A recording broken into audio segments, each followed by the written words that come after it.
في إحدى القرى الصغيرة عاش شاب يدعى عمر. كان يحلم بأن يصبح رجل أعمال ناجحا، لكنه كان محاطا بأشخاص يسخرون منه ويقولون له دائما: ابق واقعيا، النجاح ليس لنا.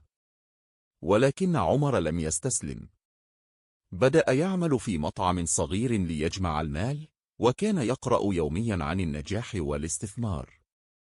لم يكن لديه دعم، ولكنه كان يملك الإصرار. في أحد الأيام قرر أن يغامر. استثمر مدخراته القليلة في مشروع صغير لبيع القهوة في الشارع.